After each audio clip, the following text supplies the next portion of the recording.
would be, would you call the roll, please? Reverend Walker. Here. Dr. McCall. Here. Ms. Clanton. Here. Ms. Maddox. Here. Mr. Milner. Here. Dr. Stanhope. Here. And Mr. Zager. Here. Okay, at this time, I'd like to recommend to the school board elect a chairman for 2015. At this time, we will accept any motions for the position of school board chairman. I would like to nominate Betsy Maddox as chairman. Second. Okay, the motion has been made and seconded for Betsy Maddox as chairman. Are there any other nominations? Chair, I move the nominations be closed. Okay, hearing no additional nominations, at this time we will close the nominations. All of those in favor to accept the nomination of Betsy Maddox as chairman of the school board for Henry County for 2015, please signify by raising your right hand. Okay, all those opposed? Looks like it was unanimous. Not doing very good at this, but it looked like it was unanimous. So, Mrs. Maddox, you've been elected chairman of the school board for Henry County for 2015. Congratulations. And I'm happy to pass the gavel to you. Let's give her a hand.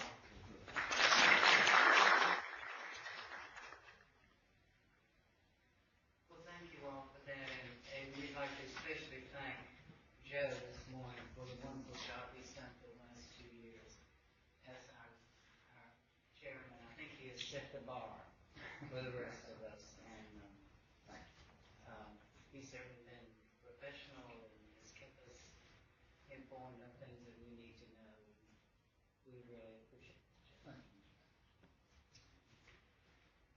We need to approve the agenda for today. Is there a motion to approve the agenda? So moved. Second. It has been moved and seconded that we approve the agenda. All in favor, please raise your right hand.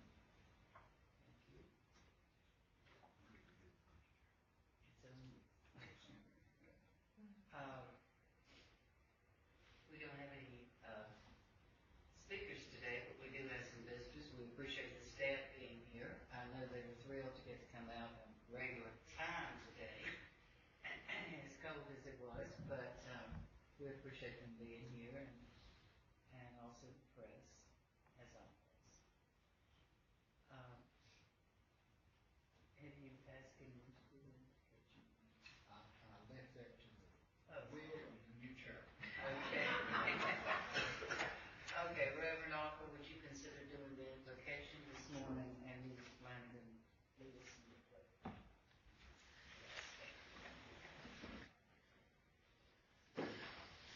Father, we thank you for the opportunity that we have to come here on such a crisp, cold morning to be about the work of the school system of Henry County, to help the students and teachers and all that are involved in making decisions. Bless us in our deliberations, we pray. Amen.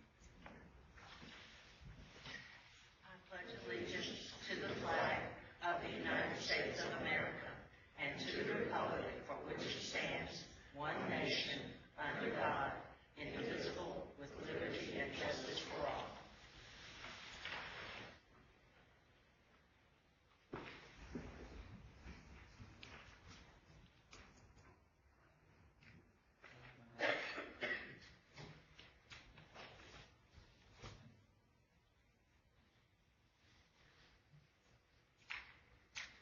At this time, we need to elect a vice chairman for the school board for 2015. And at this time, I will accept any nominations or recommendations that come from the board. Madam Chairman, I'd like to place name of Curtis Milner in nomination for vice chairman. Mr. Milner has been nominated as vice chairman. Is there a second to the nomination? Second. It has been moved and seconded. Are there other nominations for vice chairman? I would like to put the name of Francis Zayer as vice chairman. Mr. Zayer has been nominated as vice chairman. Madam Chairman, I respectfully decline. Mr. Milner is more than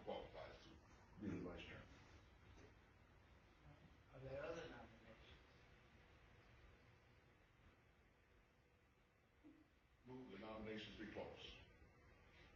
All right, everyone in favor of Mr. Milner being the vice chairman in 2015, please raise your right. Unanimous.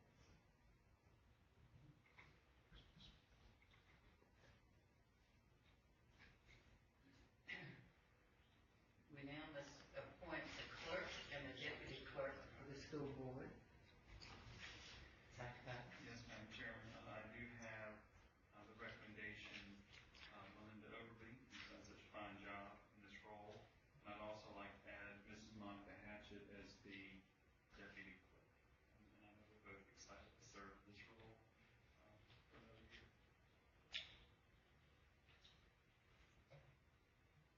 Any questions or concerns about this?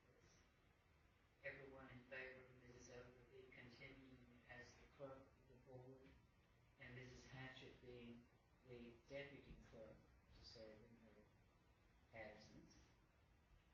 Please raise your right hand. It is unanimous. We need a motion. Need a motion? I offer the motion.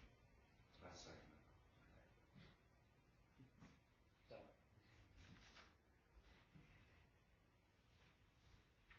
Dr. Cotton, I think we have a new schedule for 2015.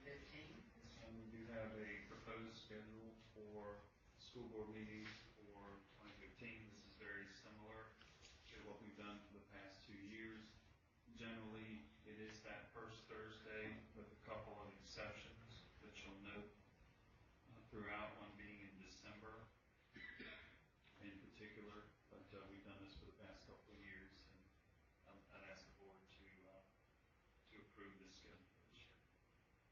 So moved. Second. All in favor of the motion to approve the proposed meeting schedule, please raise your hand.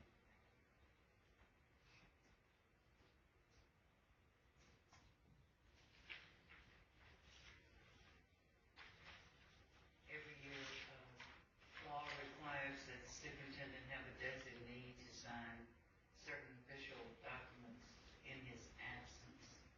Dr. Cotton, your recommendation this year? Madam Chair, I'd like to recommend Sandy Strayer to serve in this capacity this year in my absence. So moved. Second. All in favor of Mrs. Strayer serving as the superintendent's designee, please raise your right hand. Thank you. At this time, we have no one signed up from the floor. Still no one? Okay.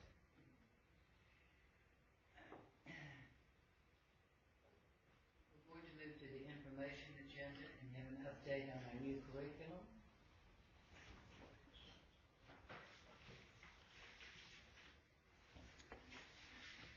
Good morning, Madam Chairman and members of the board. Thank you for having us today. This is Janet Lewis from Middle School Curriculum, and I are here to update you on our journey through curriculum and all of our curriculum work that we've been participating in this year. So at this time, I'm going to turn it over to Mrs. Janet Lewis. Good morning. To kind of bring you up to date on where we've been with our work in curriculum, in 2013-2014, groups of teacher teams worked with our consultant, Allison Zamuda, to write curriculum units for math, English, and health and PE, kindergarten through 12th grade. We decided to use the Understanding by Design framework developed by Wiggins and McTighe back in the 90s. I think I presented on that to you all sometime earlier. And we're learning about that and embedding that into our lessons in our classrooms.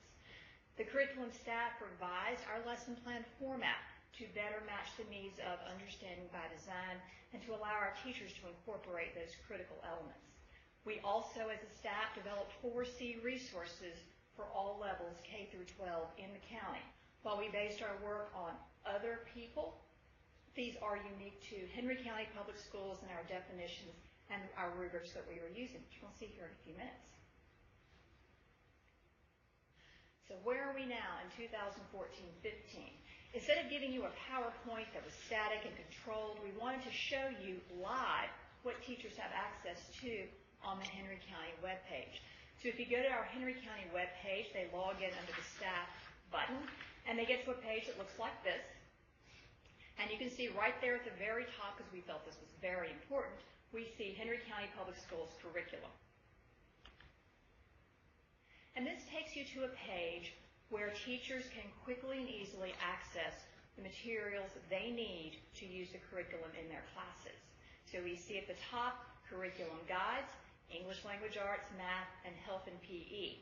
We're going to look at a specific unit, so we'll click on English Language Arts. You see they're grouped by level, middle school, and we'll look at one for 8th grade because that's my background and my favorite. And scrolling down, you can see all the units are there. And then if we click on, for example, 8.4, 8.5 fiction, it downloads as a Word document. The teacher can then access this, keep it on their computer, or print it off. And as you scroll down, you see lots of things are already filled in. Stage 1 with all the long-term goals, the essential curriculum elements for the unit are completed for the teacher. When we first started differentiation some years ago, teachers were creating the knows under the stands and the be able to do's for each lesson. Now this, based on our work with this concept, is provided for our teachers. They don't have to come up with things for each unit every time. The second stage is the evidence of student learning, and teachers are given a suggested performance task. And when I met with you all before, we talked about examples of some of those performance tasks. So teachers download this, and these first 2 stages are completed. When you scroll down further, you see that stage 3 is blank. And that is deliberate because we want our teachers to draw on their knowledge, their experiences, and their work with their individual students to design learning experiences in their classrooms. We're not dictating what they do and when they do it. They are determining what their kids need, moving at an appropriate pace. The sections that are there to be completed are actually very similar to the lesson plan format we've used in the county for some time. And we did professional development with all of the teachers when this was introduced, and we did a crosswalk. This is the old one, this is the new one, and they actually clicked and dragged the elements to show what was totally new, what had gone away, and what was the same. And they quickly realized most of this is exactly the same as what they've been using for some time. So while the framework looks a little bit different, the essential elements have not changed in any way. Any questions about this piece of the curriculum? Okay, moving back to the web page. We know that we're piloting this year. This is something we have not done before. We created it with lots of teacher involvement. In fact, they wrote the units, and then we kind of put them together and cleaned them up. So we knew that teacher input was critical to the success of this. So on the page, below the units, we see the curriculum unit feedback form. This allows teachers K-12 teaching English, Math, and Health and PE to go in and give the curriculum staff feedback. They choose their subject, they choose their grade level, they indicate which SOL is being covered by the unit they are reviewing. They put the title just to make sure we're talking about the same thing. And then there's a text box. And while it looks kind of small, it does expand to meet anything they want to put in there. And some of our feedback has been very lengthy. Then we have a drop-down menu at the bottom for the school. And we wanted to be sure that one school wasn't getting lots of feedback and other schools weren't giving any. We didn't want one school to drive all the revisions, so that every teacher has a chance to put this in and we can see equitable distribution of feedback among the schools. And once they put that in, they click submit. And it's very easy, very user-friendly, and then the curriculum staff has access to that feedback, which we go in, we review, and then we can make updates and revisions. So this gives everyone a chance to try this new curriculum and then let us know what's working and what isn't. It's very interesting to read their comments, and we are starting to make revisions based on this already. Any questions on that piece? All right, back on the curriculum page, we have the 4 C's, continuum and rubrics. 4 C's are sometimes called 21st century learning skills. We've adopted creativity, collaboration, critical thinking, and communication as ours, as many other groups have used. We felt those were central and just very important for our students to be comfortable with these. So when you click on the Continuum and Rubrics page for the 4 Cs, we have a graphic created by one of our faculty members, the art teacher over at Magna Vista. And then there are resources for teachers to use. The first one, guidelines for using the 4 Cs rubrics. This is a Word document they can download. But notice it is very short. When I put this together, I wanted teachers to be able to look at this and quickly and easily determine how to use the resources that we have. I didn't want them to have to read pages upon pages. So it's short, it's efficient. They look at this, oh yeah, they had professional development with all of these things. This is just a reminder, kind of a cheat sheet to help them use these effectively. In addition to the guidelines, they then have the resources. We have the 4 Cs continuum, which we as a county developed.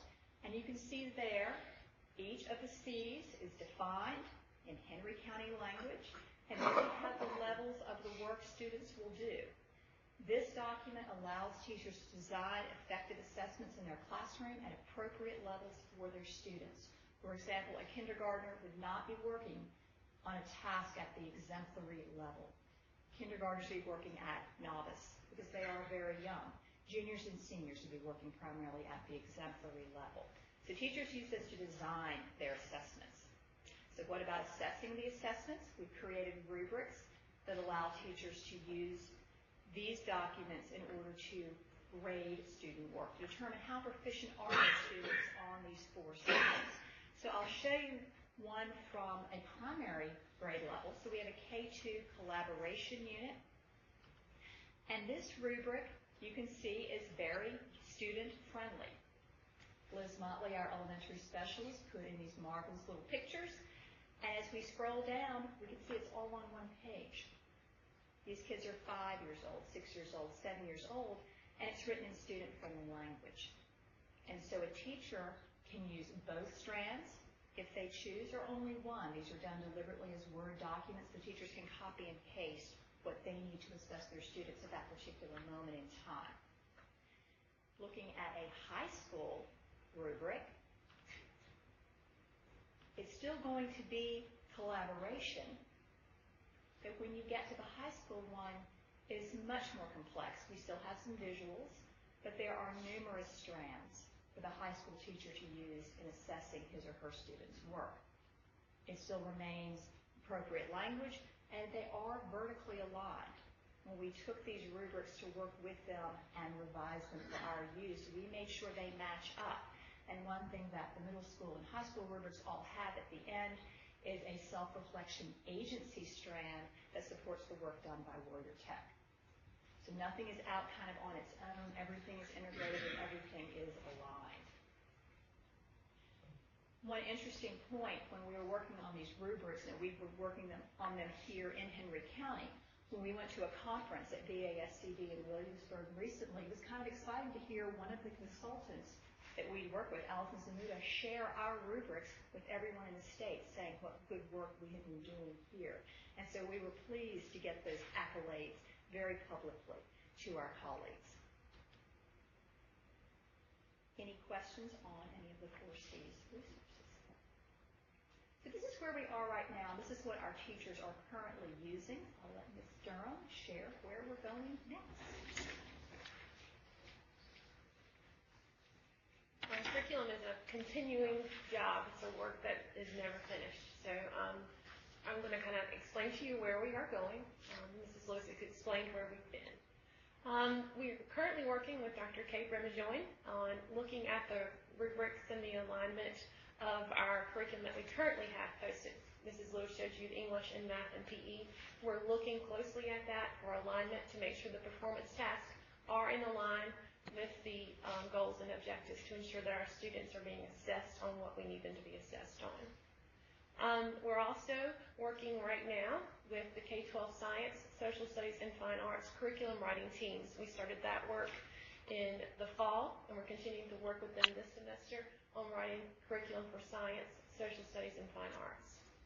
And Mrs. Lewis showed you the feedback form. We are taking the feedback that we're getting from the current curriculum that we have posted and trying to incorporate the feedback into that and revise our curriculum as the teachers see that we need to do that with.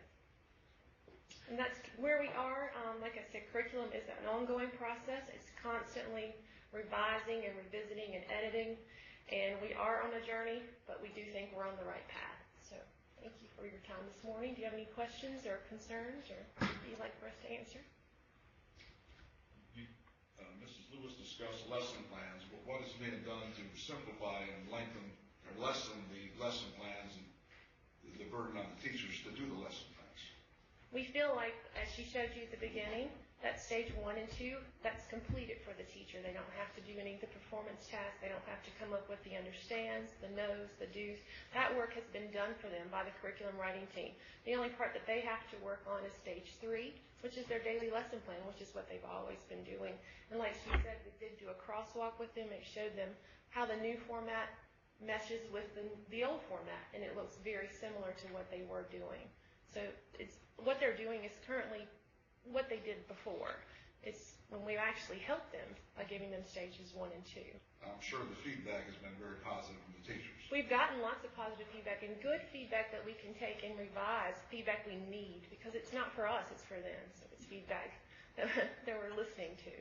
One exciting thing in working with the state reviewer, in December, there's a rubric the state has for reviewing lesson plans. And I was thrilled to see that everything the state looks for is very clearly embedded in our framework. And so as we're working with teachers, what they are doing is directly aligned with the state's expectations. So that was a really nice thing to realize. And this doesn't necessarily relate to differentiation, but I had a conversation with Dr. Cotton recently, and Dr. Cotton told me that we had tried to lessen the lesson plans on differentiation. I can't remember exactly what you told me. Well, we had teachers involved in this process at the very beginning. Right. And when we shared this format where we provided the front loading, all that initial information that they described to you, and then we talked about teachers filling in the stage 3, which are the learning plans, all of the teachers in the room said, can we do this instead of what we've been doing? And we said, sure, why not? I mean, initially, they thought they were going to have to do this and their lesson plans, but the teachers saw this as much more streamlined and much easier for them to do. And I have not, because keep in mind, all of that front loading that we've done, they've had to do themselves. They had to take the state framework and they had to create all of that. We're giving them all of that essentially, so now they get to talk about how do we put it into practice in our classroom. So that the feedback I've received has been positive. I have not received any concerns or anything like that. Now, there were concerns in the past about the differentiation lesson plans, but that was several years ago when they started doing those. But I would argue that we've streamlined all of that for them. It's almost too good to be true. One interesting side note, I was working with teachers in middle schools this week and talked with several science and social studies teachers who are using the framework, but they're having to fill in stage 1 because we haven't written that, we haven't finished that yet. And they can't wait to get the curriculum. They are envious of their math and English colleagues who the work has been done for them. But they're so impressed with the framework that we're using that they've adopted it earlier than they had to. I thought that was a really nice reflection on their understanding of the work that we're doing.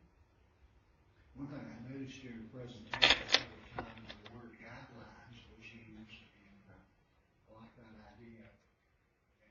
And we're not doing anything that's going to hinder the teacher's creativity in class as to how they accomplish these things. We're not locking them into, you've got to do it this exactly right.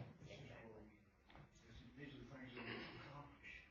And different teachers may accomplish those things in different ways. Absolutely. Depending upon their students and what their students need, they still have that flexibility to plan it as they see fit. And that really is part of the foundation of differentiation. You know your students, you know what your students need, and we can't prescribe that from this level. It would not be very good. We also encourage teams of teachers to plan together, to look at the curriculum and make decisions together. So we've had a lot of collaborative lesson planning that's occurred as well. But you always have to have that flexibility in that system. That's why we're not, well, part of the reason is it takes a very long time. As you know, curriculum takes a long time, but we haven't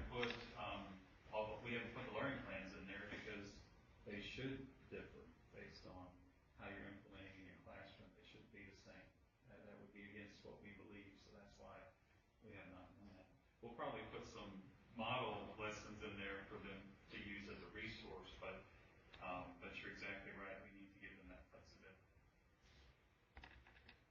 All of what we're doing is to make sure that our students are prepared to further their education, to join the workforce or the military.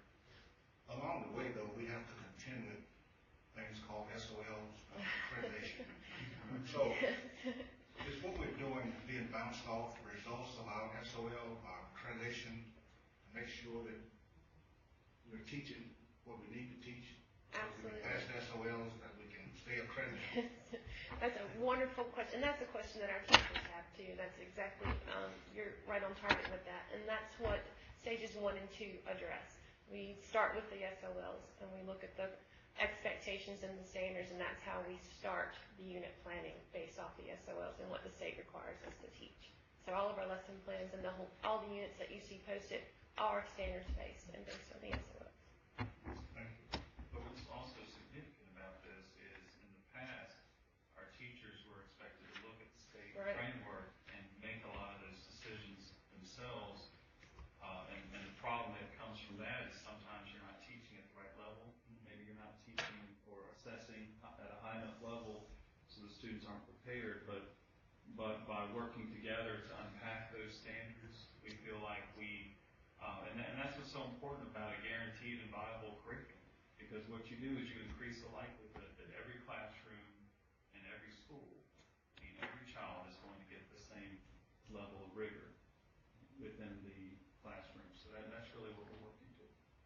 Yeah, and like Dr. Cotton said, we've unpacked those SOLs. We've picked them apart, and we've tried to pull out every piece of the requirements that they're asking us to teach. And this work has allowed us to do that, and everybody has that same information to start from.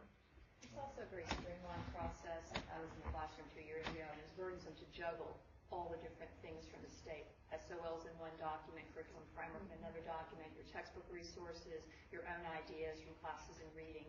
This streamlines so much of that process. So when teachers go to start planning their actual lessons, the SOLs and the curriculum framework are already reviewed and embedded for them. And I wish I had had this. I think it's wonderful.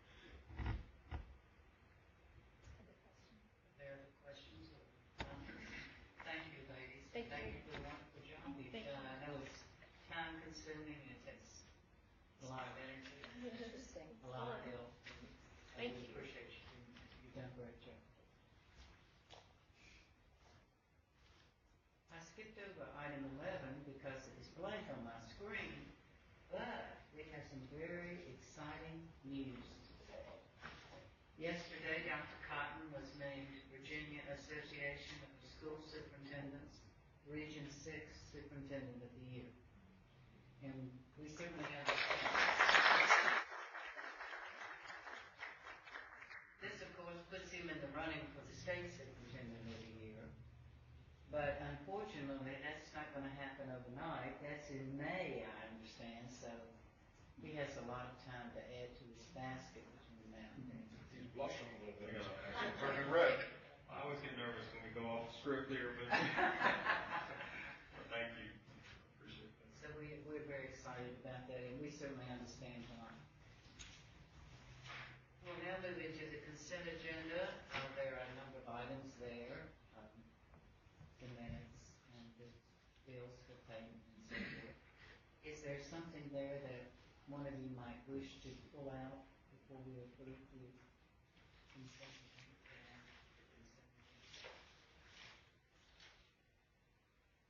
Is there a motion to approve the consent agenda? So moved. Second. It's been moved and seconded to approve the consent agenda. All in favor, please raise your hand. In the action agenda, the first item is the adoption of the Code of Conduct for School Board members. So this is our business. Madam Chairman, I do have a copy of the Code of Conduct and spaces for all of your signatures, so I'd like to send this around, if that's okay, for board members to sign off on. Is that something that you all need to, I guess you need to motion? Are you going to tell us to?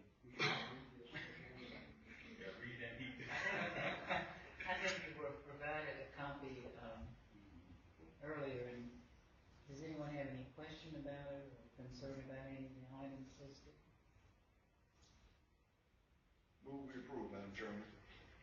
Second. It has been moved and seconded to adopt the code of conduct for school board members, and we will be sending it around to everybody to sign and return to Dr. Cobb.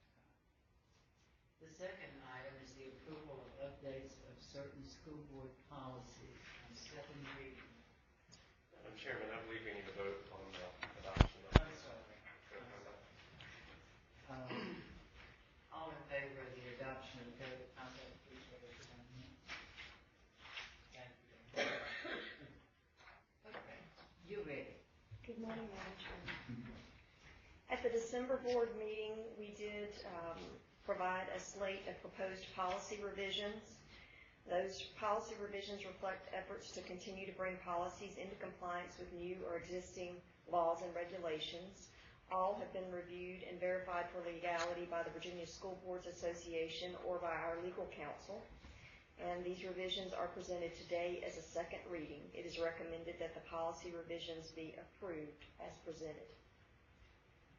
Are there any questions or concerns about those that are being edited at this time? Move to approve those, presented. Second. It has been moved and seconded to approve the updates to the certain school board policies on second reading. All in favor, please raise your right hand. The third item on the action agenda is approval of the school calendar for 2015-2016. Ms. Patchen. Good morning. Following our last board meeting, a copy of the draft calendar was shared with all Henry County Public Schools employees to issue a statement or a request for feedback. We did receive some replies, 7 to be exact, questions concerning the utilization of professional development days, the weight of the amount of professional development days in the spring versus in the fall. So each of those feedback requests or responses was given a response as well. As we discussed in our meeting, because we must have 180 school days, 90 days in the first semester, 90 days in the second semester, and the priority for our system tends to be that we like to end first semester before winter break. It is very tight, as Mr. Bullens likes to put it, and we don't have a lot of room for professional development time in the first semester. We are working for the second semester to enhance our professional development time, so it is a little more extensive. We have shared our draft calendar and received responses of thanks and responses of sharing their calendars with several area school districts. Martinsville City Public Schools has received our draft calendar and acknowledged receipt of. However, we have not received their draft calendar at this time. Danville Public Schools did share their calendar with us. They will have graduation 1 week prior to ours, but other than that, our holidays and breaks do align with Danville Public Schools as well. Pennsylvania County Public Schools had previously shared their calendar, and all of our breaks align with theirs as well. Well, I'm very pleased we have collaborated with our surrounding school system jurisdictions, and I'm sure that we'll send the city, in particular in Danville, a copy of our finalized school calendar. Madam Chairman, I move we approve the calendar. Second. It has been moved and seconded to approve the school calendar for 2015-16. All in favor, is there a motion? There is a motion. All in favor of approving the calendar, please raise your right hand.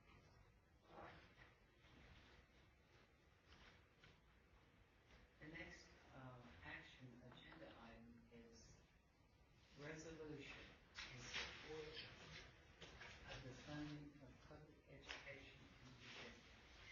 Yes, Madam Chairman, this particular resolution, which we've added to the board docs, and I know the board's had a chance to review it, is really being sponsored and supported by VSBA, which you all are a member of, as well as VAS, which is the superintendent's organization.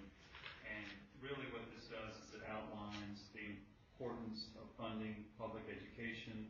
It gives some historical information about the cuts over the last several years and how those have not been restored. And it also talks about the challenges that we face K-12 education. So really, this is an important message to come from school boards. Right now, I've been told that over 80 school divisions have already adopted this resolution.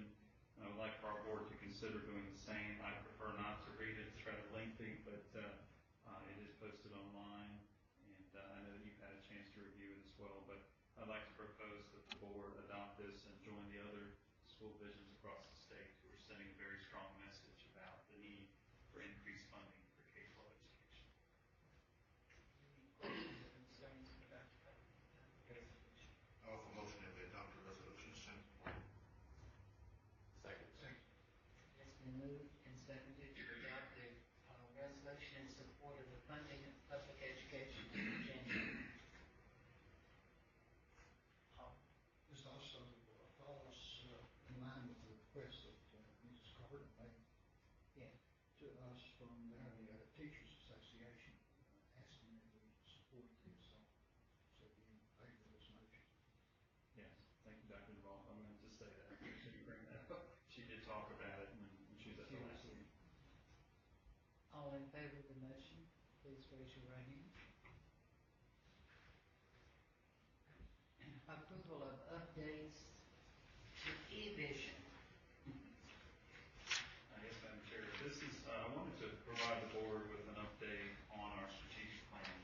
And what we've done is we have been working diligently over the past several months. Remember, we talked about this during our school board retreat, and we have made some adjustments throughout the last few months, and it's important for the board to be aware of those adjustments. I need to really get a sense that you feel good about where we're going as far as this process this time. Envision 2018, as you know, is our strategic plan. As I've shared with you, our mission and vision are the same. We did not make any adjustments or changes to those because the action teams and the steering committee felt that those were still in line with where we're going as a school division. We did work on the different goal areas. You remember we had 6 areas before. One of those was dealing with efficiency, but we removed that because we decided that's a regular part of our budgeting process, so there really wasn't a need for that to be a separate goal area. And so we make sure that's a part of our budgeting process each year. But under high quality instruction, you'll notice that we have our key strategies listed here. And just to give you a flavor of what those are, we were looking at certainly implementing engaging, innovative and rigorous curriculum, which you just heard about. We're also implementing those research-based strategies and providing professional development to help support our teachers in this regard. I want to point out that, the calendar that you just approved, what's significant about that is because we're really investing more in professional development.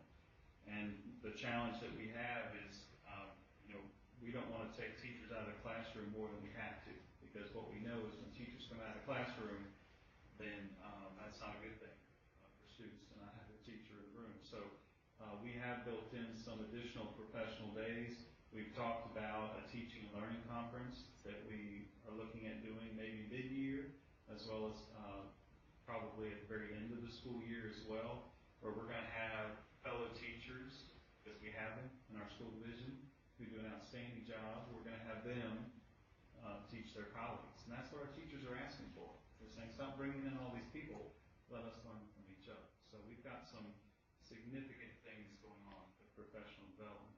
Also, our balanced assessment system is a big part of that, and you've heard us talk a lot about assessment, not only at the state level, but at the local level. And then a big one for us is looking at diversity and creating those respectful learning environments. You know that we've established our equity task force, our equity council. We're doing a lot of work and research in this area, more than we've done before, so I'm really excited and encouraged by a lot of the work that's happening in that regard. Under Goal 2, high quality professionals, you'll just see similar strategies in place here, recruiting and retaining diverse staff and high quality professionals. You know that we always want, as much as possible, our staff to reflect our student population, so we want to continue to increase diversity among our staff, but we also also want high-quality staff and high-quality teachers in every classroom. And you also see the professional development here as well, not just for teachers, but all staff. We really have to invest more in professional development for all staff throughout the organization. Teachers, we tend to focus on more so than other groups, but we need to invest more in all groups, because all groups need professional learning. I've been saying professional development, starting to call it professional learning. I'll get to it. I'll figure it out eventually. All right, goal 3, safe and orderly environment. None of these things will surprise you. We have a lot of safety programs in place and strategies, and I've been very proud of the work that we've done in regard to safety. I've been very excited about our collaboration with community organizations and the Sheriff's Office and all kinds of other resources.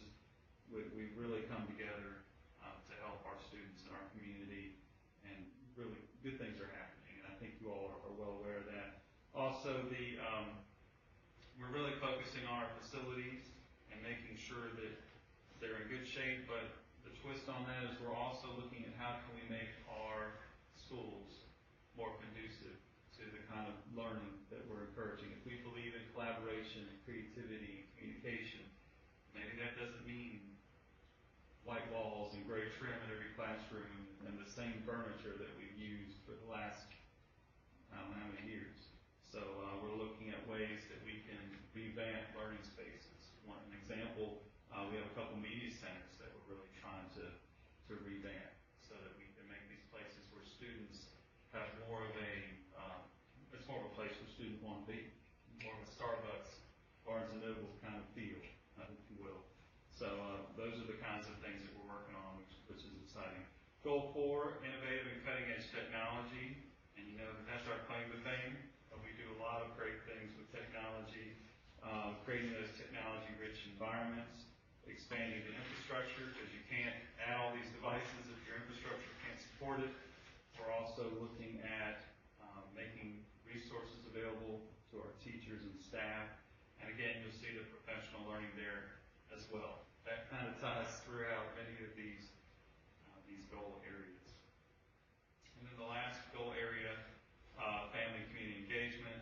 We're looking at ways that we can communicate effectively with our families, to really advocate for our students.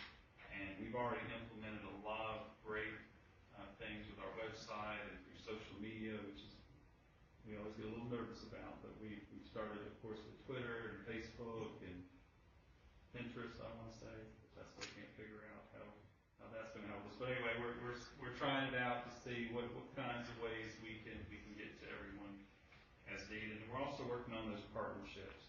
We have so many great community resources, but we really need to bring all those together and align those. Our next steps, where we are right now, is we are working on indicators of success. And what we're talking about are measures that we want to report on each year to make us accountable for all the great things that we're doing with our strategic plan. I just wanted to give you a sense of some of those things we're talking about. We believe strongly students should be reading on grade level, and that's certainly going to be a part of what we're looking at. We also want to make sure that our employees who are being evaluated are proficient or above. You know, that would be an expectation with our teacher evaluation system. We obviously want 100% participation in the mandatory crisis trainings and drills that we do each year. We want to work on upgrades with technology to support the technology in our buildings. And we want to have measures of engagement from our families. A part of that will probably be a parent survey that we're working on that we've never done since I've been here. I don't know when we've ever done a parent engagement survey, but that's something that we want to work on to get some more feedback from our parents. The other thing I want to tell you, continuing with next steps, we're going to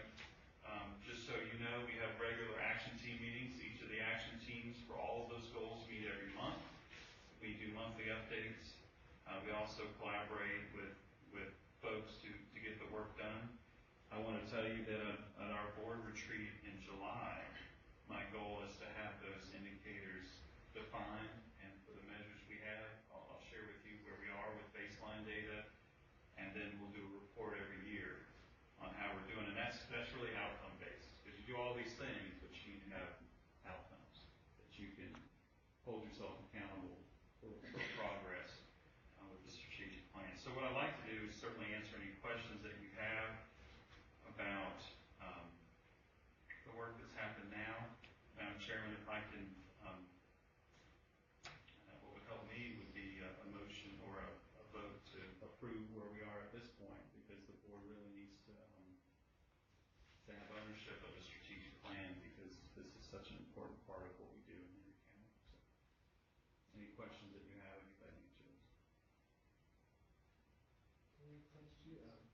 You mentioned about the parental input survey, and I agree. I don't know that we have done parental input surveys since the days when we participated in the Southern Association accreditation, and our school system has been recognized a great deal around the state and even nationally for some of the things that have taken place. And I think it's important that our parents and community, hopefully they have seen that we receive that recognition, and I think it would be great to see that our community in general supports what's going on. I think it's a good idea to do a parental support survey. We did a teacher engagement survey last year. We're planning to add the student engagement survey this year, and maybe a parent survey. We have to work out the glitches, because you can't do it all online, because you might miss some parents. So we're trying to work out a way that we can get as much feedback as possible. Madam Chairman, I think this is an exciting opportunity for Henry County Schools, and I really make a motion recommending that we continue on the path we're on. Has been moved and seconded that we approve the updates at this point and continue to improve our e-vision as outlined by Dr. Cobb. All in favor of the motion? So raise your right hand. Thank you. Approval to provide training opportunities for K-2 teachers in daily 5. Good morning, Madam Chairman and members of the board. This past fall, Liz Motley and Crystal Dixon presented you all information on the Daily 5. And if you remember, the Daily 5 is a structured time in which students work on reading, writing, and working independently. And if you've been in our elementary schools, you've probably seen this, because all of our elementary schools are currently using the Daily 5. And when you walked in, you might have seen the teacher conferencing individually with a student, or you may have seen a teacher working with small groups. Meanwhile, the other students in the classroom were, to use the terminology from Daily 5, they were reading to self, reading to others, or they were working with words, word work, which means they were using manipulatives such as the iPad, smartboard, working with magnetic letters, shaving cream, or like silly putty to form letters, word families, word blends. So this is actually, it's a very exciting time. If you enter the room and you're not sure what's going on, you should ask the student what they're doing. They can tell you. If they're reading to another student, they have question stems when they first start to be able to ask questions about the book that their peer was reading, and then eventually they grow into being able to ask the questions themselves independently. But this is all called the Daily 5, and it's a structured literacy time. And we did send a group of teachers, administrators, and reading specialists to Atlanta in August. And they came back and, of course, shared with you all how excited they were, and they shared with their peers. We've had such a demand from the schools that they want to send more people to the Daily 5 training. And so the closest training will be in Charlotte in June, and we would like to continue our focus on the K-2 area by sending 20 teachers from the K-2 areas in all the elementary schools to Charlotte in June. And so, therefore, I'm requesting that you approve the Daily 5 training for the 20 teachers for an impact to be $17,340 to be paid from Harvest and Title VI. That is my recommendation that you approve that. Are there any questions? There would be no money then that would come out of the county. Right. Okay. And our plan is to continue to do this with this group of 20, and then next year, we don't know the schedule for the daily 5 trainings. We had inquired to them coming here and doing all of our teachers at one time. They will not do that. These sisters that have written the book and were the authors of the daily 5, they actually are still teachers, so they only have limited locations that they do trainings. Like I said, last year's closest one was Atlanta, and this year the closest one and the only one in our area will be in Charlotte in June. Based on the impact that it have on our system and the funding, I have to call a motion to approve. Second. Has been moved to approve the additional, an opportunity for 20 more teachers to have the daily 5 training in June. Any questions or concerns? Everyone in favor of the motion, please raise your right hand.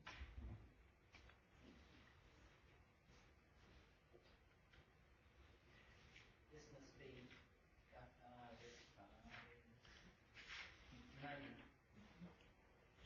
approval of additional appropriation requests. Morning, Madam Chair and board members. Based on our revised revenue projections from the State Department of Education, Henry County Schools will receive an additional $255,359 state funding for fiscal year 2015. The reason for this additional funding is the decline in enrollment is not as great as we projected. We had budgeted for 6,926 students, and we are projecting, based on September 30th enrollment and adjusting for historical declines from September to March, to 7,002 students, an increase to 76 students. We're recommending use of these funds in the following areas: $30,000 for ed and recreational supplies, $20,000 for capital outlay in the schools. We're allocating these funds based on student enrollment in those schools. An additional $139,873 for purchase services at the elementary and secondary levels for student testing, summer governor school programs, purchase of student planners, and other instructional programs that align with our strategic objectives. An additional $65,486 for travel for staff, professional development, textbooks, and superintendent contract adjustments. It's recommended that the school board approve an additional appropriation of $255,359 and forward an appropriation request to the Board of Supervisors for their approval. I just want to add something to this. As you all know, we had to make some cuts to the ed and rec budgets and the capital outlay for individual schools, which obviously put a burden on the schools as far as purchasing supplies such as paper and other resources that they need. Essentially with this, it can restore a good chunk of that to the schools so that they'll have that funding available to them.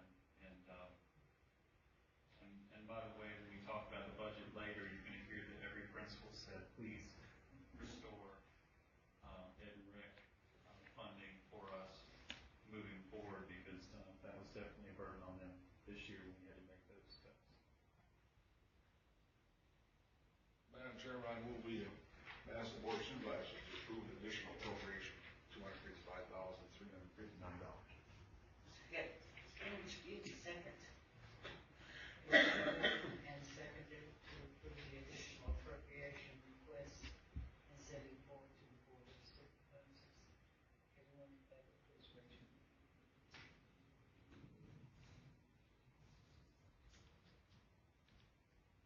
Superintendent's report. Madam Chairman, I'm excited to share some highlights with you from our schools at this time. The first item, delicious decor. Axton Elementary preschool and kindergarten classes hosted an Axton Connection, during which family members came to school to participate in a learning activity with their child. Students had just completed a unit on the gingerbread man, and building gingerbread houses was one of the culminating activities for the unit. Parents, grandparents, aunts, uncles, and siblings came to help with the build and also stayed to eat lunch. A holiday shopping experience. The PTO at Campbell Court Elementary set up a store to sell items to children and their family members. Throughout the visit to the store, instructions were provided on how to create and balance a budget, as well as how to count and exchange currency for goods purchased. Everyday math. At the first family math night held at Collinsville Primary, Students were given the opportunity to be engaged in hands-on activities with their parents and family members. As students used candy to create decorations, parents were able to get a small glimpse of the many skills being taught this year, including shapes of items used, pattern decorating, crafting the items, and addition with regrouping to the total cost of a tree. Teachers also sent home tips for parents to incorporate practicing math skills into their child's everyday activities. You do the math. During Mason Elementary, PTA held its monthly meeting at the local food line in December. During the meeting, a collaborative activity encouraged students and their families to solve real-world problems using items in the grocery store. Collaborative math. John Red Smith preschool classes made gingerbread houses with assistance of parents, teachers, and administration in December as part of a teaching theme in which children retold stories, graphed, and compared math data. Share Fair. Mount Olivet recently hosted a reading fair to provide students in grades K through 5 the opportunity to share their favorite fictional book through a storyboard display. By participating in this process, students use a variety of communication methods to share information about their favorite stories. Students and teachers dressed as their favorite book characters and enjoyed a reading night at Mount Olivet to share their projects. Studying simple machines. 5th grade students at San Elementary stayed after school to learn about Lego simple machines in December. They worked in pairs to build simple machines that allowed them to experiment with levers and the effective weight and effort placement. Groups were also able to compare single and double axle machines. Finally, they built cars using their choice of double or single axles and experimented with driving them in the classroom. Stanville Elementary goes to the dogs, literally. As part of the 3rd grade social studies civics unit, serving others, community service, students at Stanley Town Elementary collected various items to donate to the SPCA. Leashes, pet food, toys, and items needed for pet care. Student filled boxes that were then delivered during a field trip to the local SPCA. The students toured the facility, discussed pet care with the veterinarians and volunteers, and visited with the animals that will benefit from their donated items. They also learned why it is so important to donate money and volunteer time to help others, especially animals that have been abandoned or injured and cannot care for themselves. Japhet the Magnificent. Recently, Japhet the Magnificent entertained Miss Hodges and Miss Harrison's classes at Laurel Park with a magic show during their library visits. Japhet LeGrant, an 8th grade student at Laurel Park Middle School, volunteered to perform magic tricks. Officer Venturi collaborated with Japhet, helped demonstrate the tricks, and assisted with student engagement during the show. Japhet's rapport and interaction with the students earned him kudos from the students and staff. We have a budding magician. Psychedelic history lesson. Our students at Bassett High School completed a unit on wearable art, during which they learned about history of tie-dye around the world, and then designed and planned their own tie-dye shirts. Many students commented that they were excited to wear their wonderful creations. Congratulations are also in order for the following. First of all, we have our Exabyte Challenge that we've been talking about. And congratulations to Bassett High School Earth Science teacher, Amy Jarrett, who won an Apple TV for use with her students in the classroom because she won the Exabyte Challenge. And also congratulations to Drury Mason Elementary librarian Elaine Bonebright on completing the Exabyte Challenge Phase 1 to win an Apple TV for use with their students in the Media Center. And just as a reminder, this is our way to get teachers excited about using some of the new technologies. And as we start getting these out into our schools, we imagine more teachers are going to take on the challenge. So, Madam Chairman, that does complete my report for this month. I do not have any other reports this time unless board members have questions on any of the other items included in the section. Are there any questions about the receipts and expenditures or energy or et cetera from the list?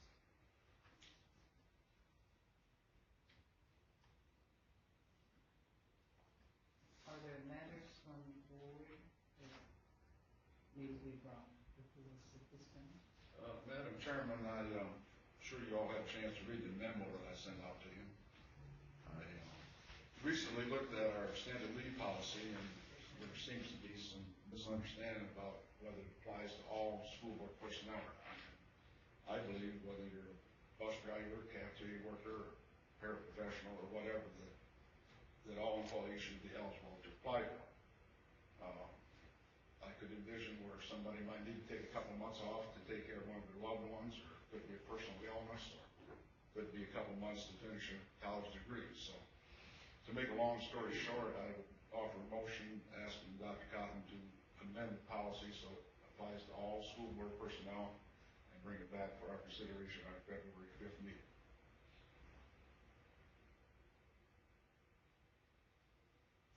Second. It has been moved and seconded to review our policy dealing with long-term absence in the case of major illness or educational improvement.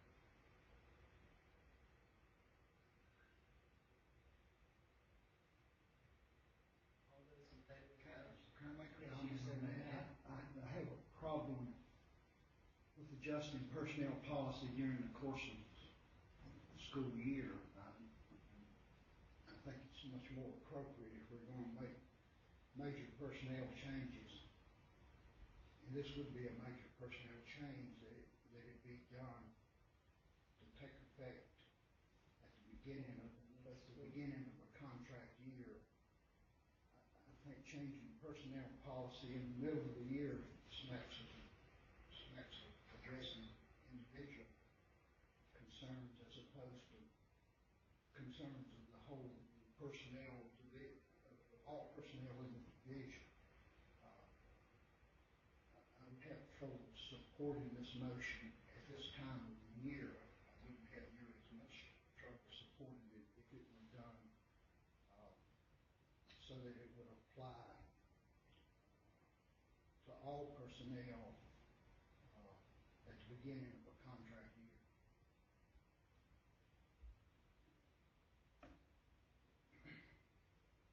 Are there other comments or questions? I think I'd also like to see further discussion, both from Dr. Cotton and the central office and amongst ourselves, whether it be at a retreat or before we were to institute a change to this policy. I'd like to see further detailed discussions about the pros and cons, why it currently is the way it is, before we made such a change. I don't understand why it is the way it is. I mean, I was not aware of this before. It's probably my fault I didn't look at it a couple of years ago. But, I mean, you're saying like if a bus driver can't take a couple of months off to take care of bus drivers don't get any sick days. Most of them don't have any sick days at all, some cafeteria workers. So this is almost an emergency as far as I'm concerned. But I mean, I understand what Dr. Ball's saying, it'd be best to do it at the end of the school year. But, I mean, it should have never been this way to start. I wasn't aware of it until recently. And then, like I said, that may be my fault. I think we also need to have some discussion on our definition of extended leave, because the extended leave that I've granted has been for teachers to take an entire year off of work, where they actually notify me by March or April of the year prior that they leave for an entire year. And then during that next year, by a certain date, they inform me that they want to come back. We have not allowed anybody to take a month or two off for educational purposes. The only time that happens is extended leave due to illness, and that's handled differently. But the only circumstances where I would put extended leave has been for teachers, and it's been for an entire year. It hasn't been for 7 months. So we would just need, or 7 weeks, or 15 weeks, or 2 months, whatever you're talking about. But obviously I'd have to learn more about exactly how you define extended leave, because what you described is not how I define extended leave or how we've defined it. So I would need some more clarification depending on where the board. I mean, the policy says that you can go up to 1 year. Well, that's fine. I don't have any problem with that. But I mean, if somebody wants to take off 2 months, that would be much better than taking off a whole year. So I mean, any time up to 1 year maximum. That's how I interpret the present policy.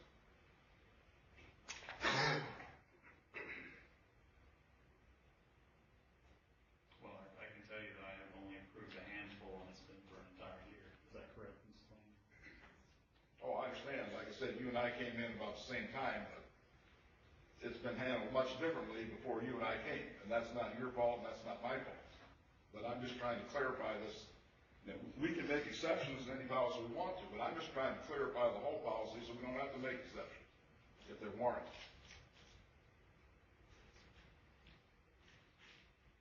Is there other discussion?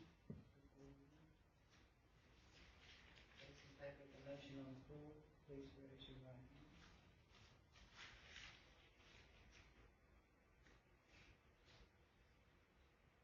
Those opposed? The motion carries 4-3.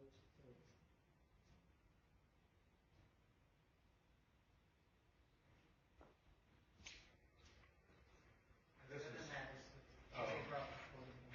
I've been talking to some people from Lynchburg, and then I recently read in the paper that 25% of their teachers that they're hiring actually graduated from Liberty University.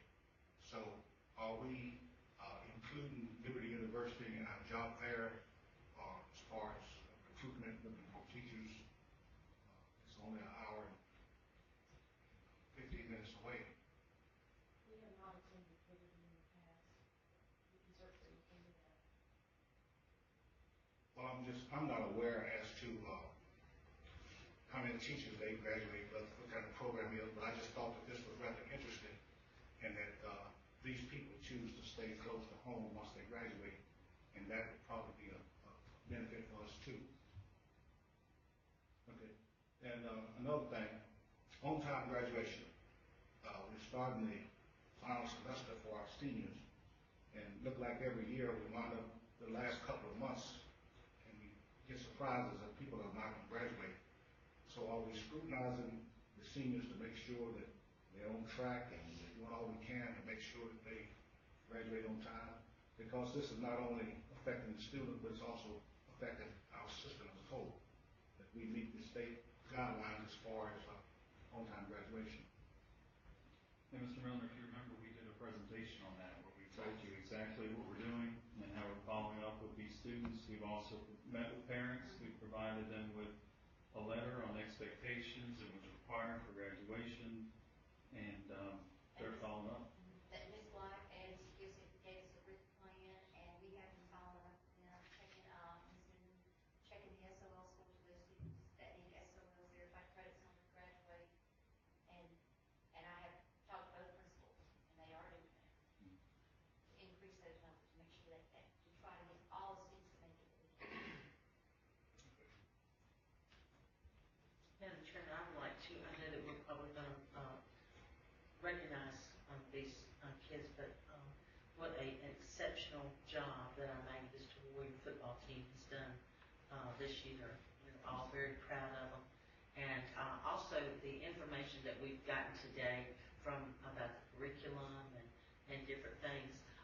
The staff has just got to be commended for the work that they're doing, and the kids need to take advantage of all this opportunity that we have. And I want to commend the staff for working so hard and on the things that they do, and I'm very proud of them. What Mrs. Flanagan said about we're going to honor the football team, Dr. Cotton, in our March meeting in the evening. Is that correct? That's correct. We didn't want to pull the students out of school. Right. And I was particularly impressed with the behavior of the football team, the band, the whole Magna Vista, and all the people from Bassett and Townsville, everybody, truly Henry County and Martinsville, everybody supported them, and that's a breath of fresh air also. I had seen in the paper, and even Coach Gilbert at Bassett High School was hoping that Magna Vista would win the state championship, because that makes the Bassett football team look good, because Bassett actually played extremely well against Magna Vista this year and stayed in the game from near the end, so that makes everybody look good.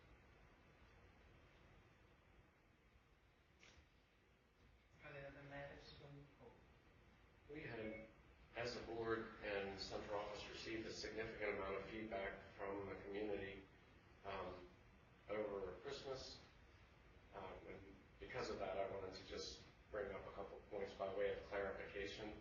There was a perception apparently among the community that the school board and or the central office had given some specific guidelines about what words could be or could not be used during the Christmas season.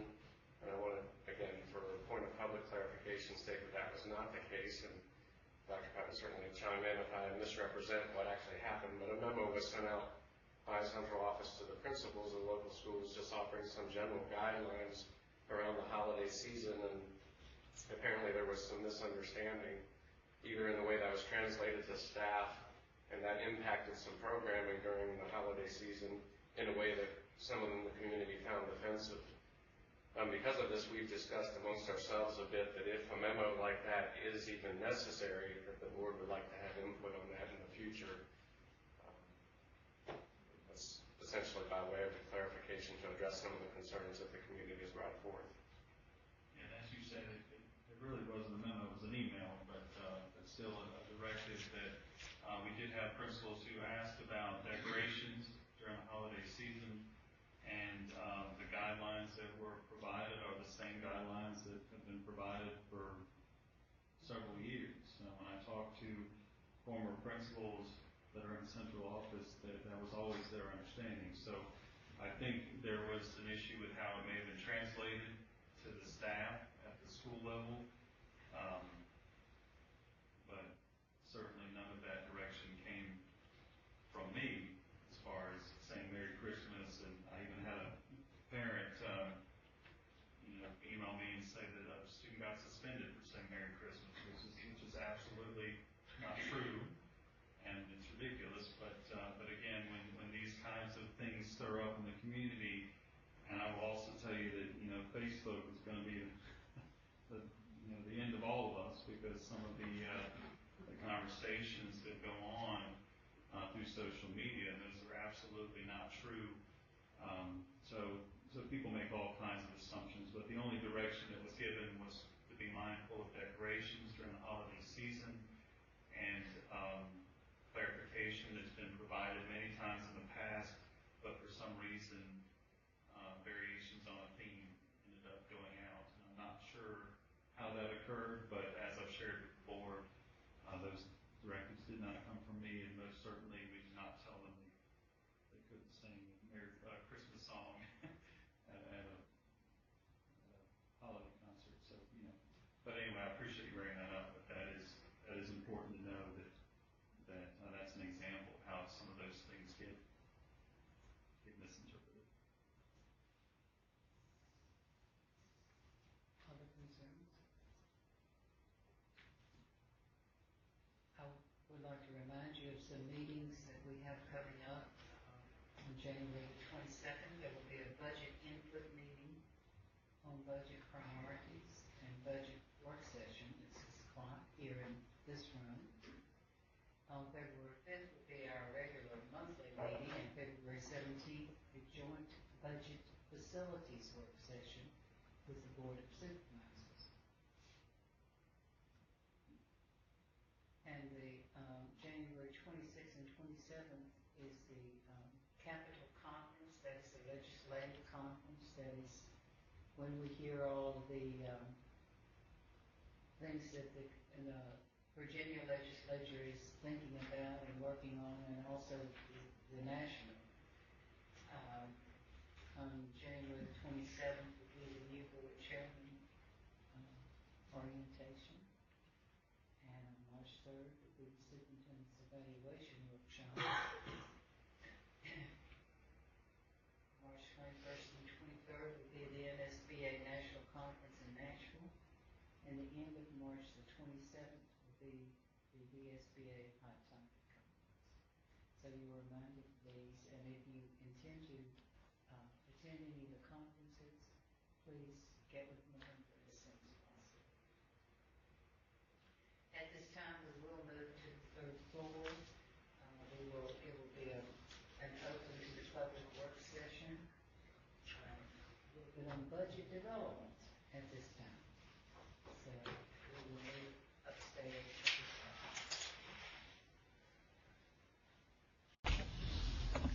Presentation back up.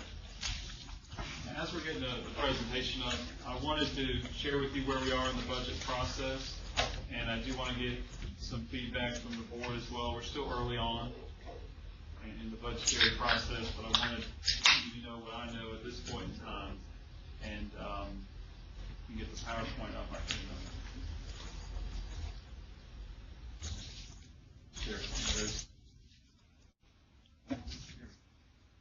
All right, as a reminder, some things that we've talked about, our enrollment is slightly up. We just discussed based on what we projected. Enrollment is a tricky thing. If you all remember last year, our enrollment came in under what was projected. So we had a shortfall. This year, our enrollment came in higher than projected, which is always a good thing. But the problem that we're dealing with is trying to follow that trend, because we had a drop and then we had an increase, and we don't have a consistent trend. So we do rely on lots of sources to predict our enrollment, and we have to make our best educated guess based on that. We do have, if you remember, we budgeted last year for 6,926 students, but based on adjustments and the increased enrollment, we're estimating we'll end up in March with 7,002 students. I do want to clarify on that we do have more students than that right now, but we looked historically over the last several years that the difference from September 30 to March 30, we tend to have a decrease. What is it, Dawn? Sometimes it's up to 40, 50 students. One year, recent history that we looked at, it was 70 students between September and March that we lost. So we do need to be mindful that even though we have them September 30, we don't carry all those students through the year. So we did look at historical data to come up with that estimate. If we end up with more, then we'll have a little bit more this year on top of what we've already discussed.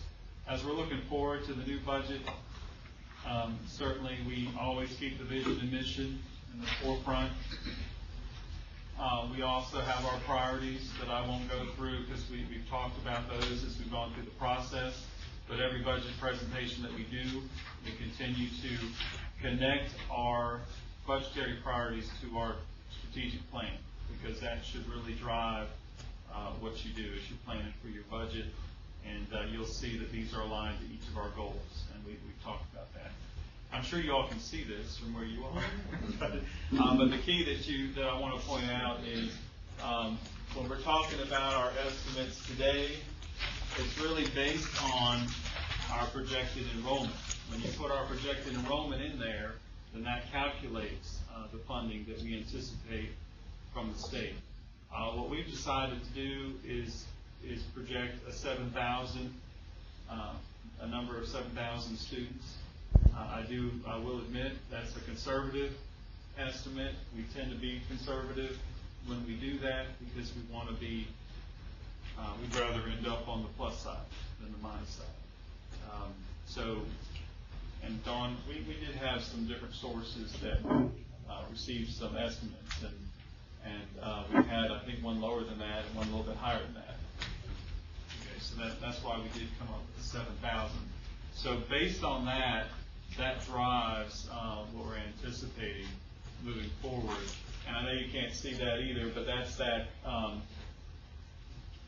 47 million number down there is based on the enrollment. So when you take that particular number and you make some comparisons to the previous years, so that you're aware, we did have an approved budget last year that obviously is now higher because of that appropriation you just did based on increased enrollment. You have heard that there were no educational cuts in the government's budget. But what I want to share with you, and this is a very convoluted way of explaining that, but even though there are no reductions, we're still looking at a slight decrease of 48,000 based on that projected enrollment number. Okay, so if that number ends up being higher, then obviously that would impact that number there. The other thing that I'll point out to you, as we talked about before, the implementation of the VRS hybrid plan, that continues to be an area that we have to monitor moving forward, because we do have the opportunity for folks to opt out into the hybrid plan. And this is still relatively new for us, so we are trying to anticipate costs that may be associated with that. I just want to mention that to you, that that's something we have to consider moving forward. We also do not have our health insurance premiums yet. We should get those in late January. That will have an impact as well on our budget, so we're waiting to get that information. We are monitoring our utility costs and fuel costs. Right now, we're feeling pretty good about our fuel costs because obviously it's lower than it has been in several months. But as you all know, that doesn't always last, so we have to continue to monitor that.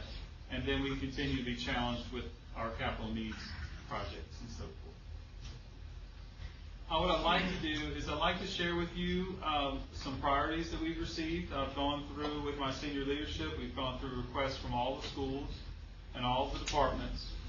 And what we've done, and also I have some items from the school board that we're going to certainly have on the list. Remember, this is the beginning stages. I don't want anybody to get the impression that we have the funds to do all these things because it's all about what is important to us at this point in time, and then we go from there. So as we move through this process, obviously things will not be able to be accomplished, but the important thing is that we have them on the radar screen so as we move forward, we work on those things.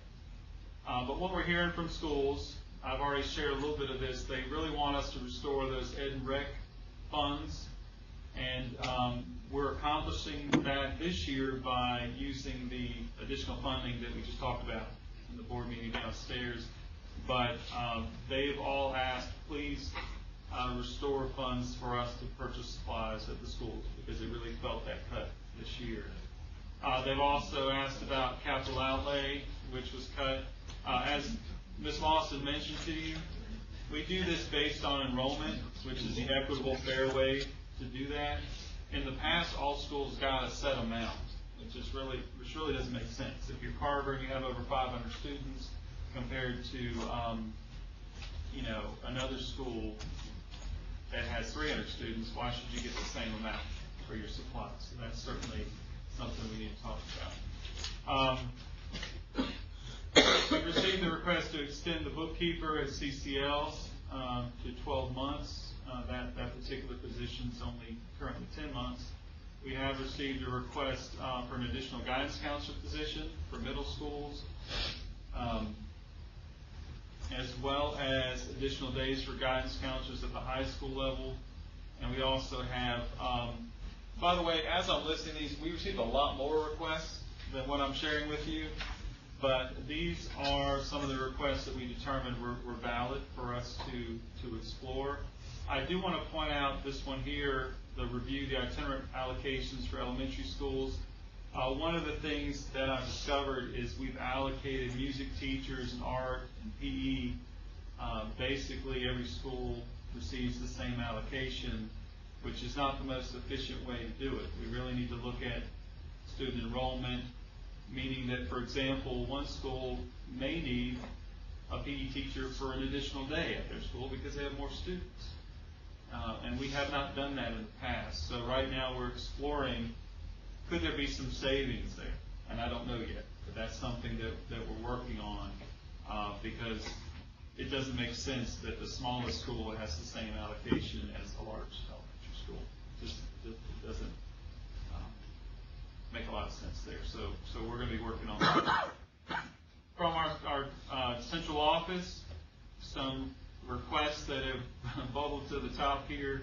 We're looking at additional technology positions. First off, we need to make sure we meet the standards of quality, or SOQ. That's tied to a number of students that you have in your school division. But even more importantly, we have a lot of devices at our schools. Where's Janet? She had to go to an appointment. But 5,000, I keep hearing. 5,000 iPads.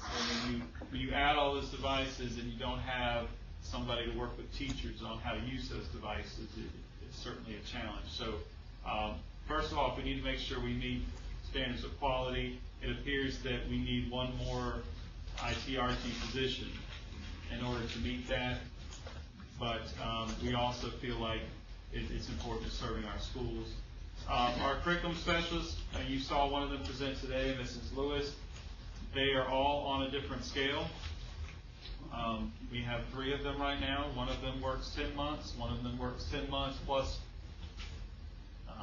1 month of work. One of them is 12 months. So basically what has happened is they're working in the summer, they're working on their own time to help write curriculum, and as you've heard all the great work that's happening, a lot of it they're having to reschedule or use some of their own personal time to do a lot of that work. We'd like to get them all on the same scale. This was on the list last year. We also are in dire need of a math specialist. If we have another curriculum facilitator, then we can focus all of them in different subject areas, and the schools are desperately asking for help with mathematics. And as you know, we're struggling with mathematics, and we continue to struggle. And we don't have a math expert on staff. I used to teach math, but I wouldn't call myself a math expert. But we do need somebody who can help fill that void. An additional HR specialist is on the list as well with all of the requirements there. A preventative maintenance position in facilities and maintenance. What we've learned is if we can attempt to deal with a lot of issues before they become problems, then we can save money in the long run. What we're having to do is contract out for a lot of this work. We've also talked about the need for an audiovisual technician because of all the smart boards and all the technology items that we're having to install, which could be possibly a shared position. Mr. Bullens likes this one. We need an additional painter. I don't know if you all are aware, but we have one painter in the whole school division that paints up a storm. So you can imagine how long it takes to get something painted in Henry County, but he does excellent work, but he's a department of one. So those are some of the things that are on our list. We've also talked about some salary and stipends issues, which I'll go into further detail in just a minute. But we have been reviewing the salary study, and all of this is contingent on funding, but one of the first recommendations was a 1% salary increase for teachers in the initial stage. Also, there was a recommendation for adjustment of certain central office positions to bring them to market. We also had something that did not come out of the salary study that we've discovered through our review. Our special population paraprofessionals are making less than our general paraprofessionals, and we feel like that's a concern because the work that they do, and we made the assumption that they probably made more of the same, and we found out they actually make less. So we feel that that's an area that we need to start addressing. Again, this writing is very small, but what we've done is, based on the salary study, we've taken all of those recommendations and we've tried to put together really what we tried to do is put together a 3-year plan to start addressing those recommendations in the salary study. You'll see that right away we agree that we need to develop a compensation philosophy and plan and have consistent applications for promotions and demotions and so forth. That's just good practice, and that's something that we need to work on to prepare for next year.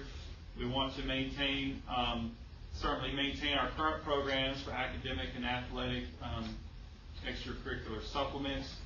If you remember, they liked our formulas that we used, and they felt like they were very comprehensive, and they didn't recommend changing those. They only recommended increasing your starting number if you want to increase those stipends.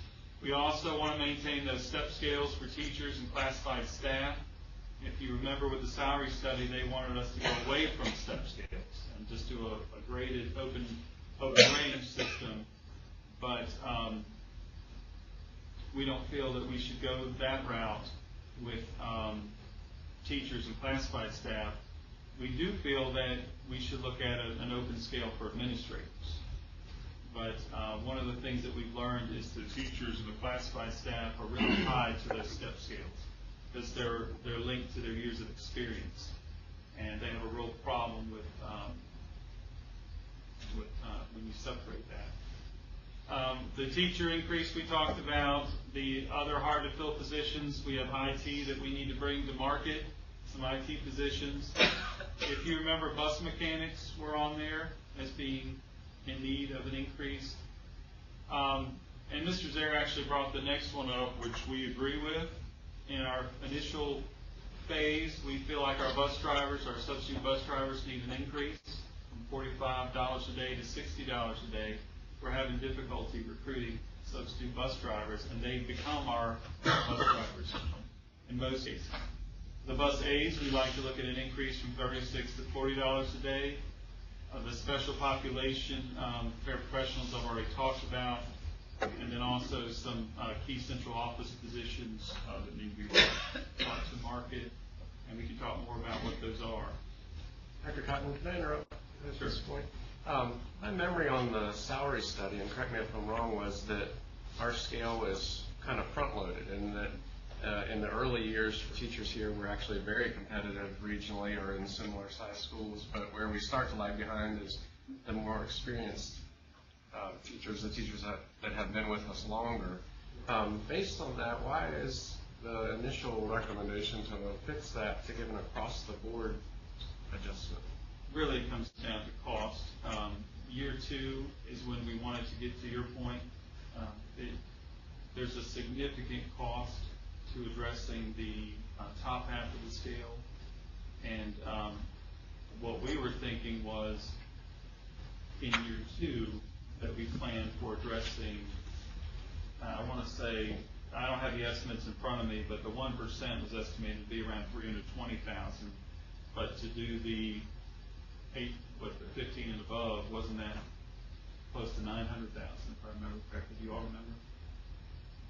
I guess I just don't understand how doing that at all helps the problem. It seems that it doesn't. It doesn't in the first year, but remember that that one of the recommendations was the 1%, and then obviously address the top half of the scale, which was significantly more expensive to do that. So it's just a matter of, now certainly we could have the addressing the top of the scale first, but it's all dependent on funding. Well, and I guess it just seems to me that whatever dollar amount that 1% amounts to, if it were somehow applied to the part of the scale that is not represented, based on our salary study, that's where the problem is. I'm not sure why we wouldn't apply that amount initially, even if it is just a fraction and we can't afford to fix it in year one. It just seems like no matter how small the amount, to at least address the problem in year one, as opposed to an across-the-board adjustment that doesn't do anything but compound the problem. Yeah, we can look at what that would cost. I think, following up on what you said, as we move towards the finalization of the budget, could we see a comparison between the two? Sure. We can look at that. I mean, it could be complicated to figure out, but I hear what you're saying, rather than doing the across the board, because you remember the recommendations were do an across the board 1%, which you're exactly right. It doesn't do anything to address the problem, but it was one of their recommendations to do it across the board 1%, and then do the adjustment for part of the scale, which was significantly higher in cost. So really our rationale was, bite off a smaller chunk first, but we can certainly look at the cost of doing the 1% and doing it on the, higher half of the scale. And that would also have the advantage of helping those teachers who are within year two. But what's really getting to it, hurting us here is we haven't done a step increase. So the folks you're talking about that are so close to retirement, what happens is it looks like they're 1 year away from getting that increase on that step. But since we haven't done a step increase, that's the group I hear the most from, because they're hoping to get that next step, which is a part of the problem, because when you go from, 28 years to 27 to 28, it's about a $5,000 to $6,000 increase, which is yet another problem, because it really should be, the scale should be more balanced. But that's why I tend to hear a lot from that group, because they're wanting to get that next step, and when we don't do the step increase, it's frustrating, obviously. I guess just philosophically, I would like to see us apply any additional funds that we add to the budget to the problem area. We'll look at that and see how that could pan out. And then we can always deal with the 1% later. Okay, any other questions about these? Maybe it's up there and I just haven't seen it. My eyes probably not as good as everybody else, but I haven't seen anything as to say we're going to get the step increase or we're not going to get the step increase. We don't have the step increase in our initial proposal because of cost. That doesn't come into play until year 3 on this plan, but that's a significant cost to do a step increase. And the other thing that's important to know is teachers have not had a step increase for the past, 3 years? 3 years? Which is certainly a problem. But that comes up in year 3. Year 2, we had talked about bringing all below market teachers to market. Special pop, we're looking at an additional 5%. I need to tell you that they're at least 10%. Their salaries are at least 10% lower than the other paraprofessionals. So that's something that we're working on. Some facility maintenance positions we have listed here that we'd like to address in that phase 2, and our LPNs and health office assistants, as well as cafeteria workers. What we did was we went through the study and looked at all of those positions that are below market, and started putting them in our plan.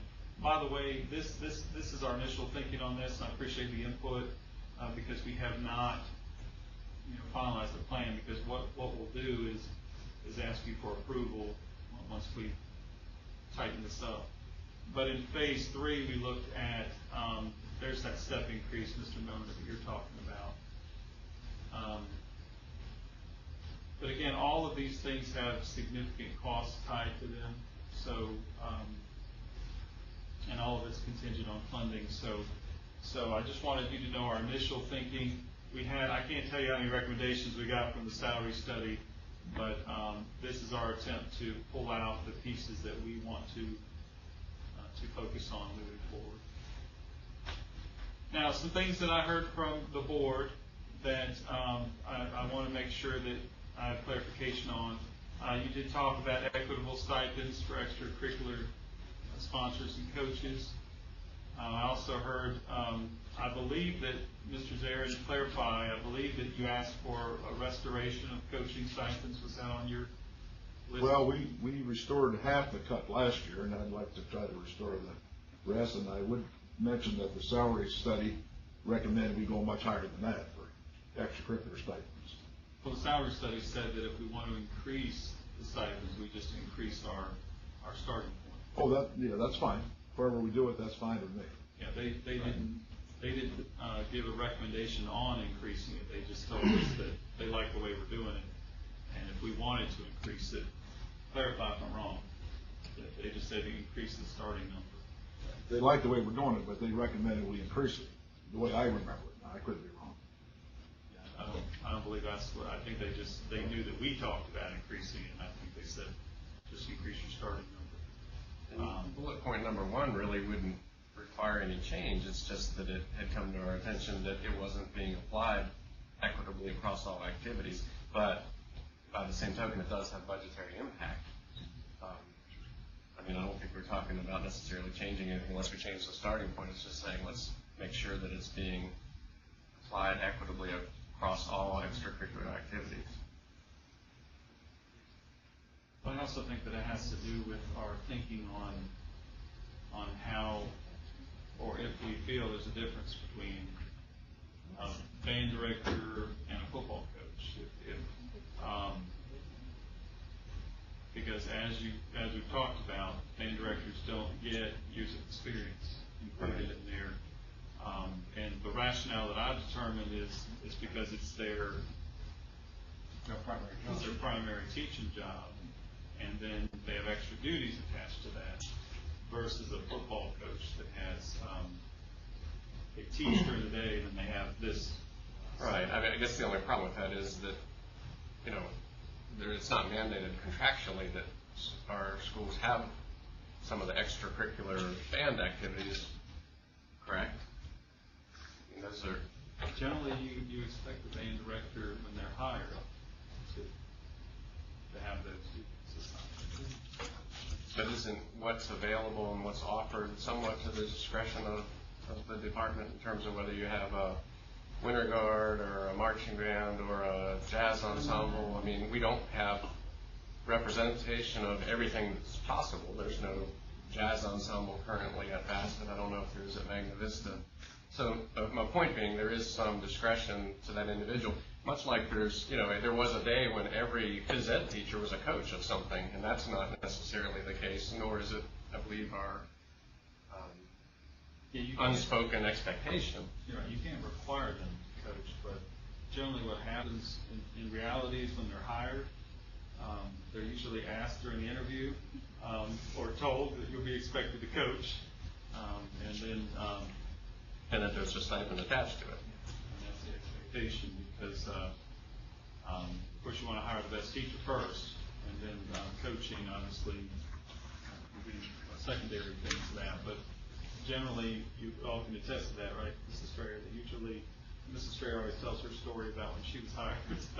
She was given 3 things to coach, but generally you are asked to coach when you are hired. So if we want to change, and by the way, I do have a copy of which I think I've shared with you what we use now to calculate stipends. So we just need to decide on what changes we want to make to that moving forward, because that would have budgetary implications. Mr. Zare did bring up additional sick days for part-time bus drivers. I've done some initial research on that. I will tell you that, and Mr. Zare asked the question, which other groups are in that boat?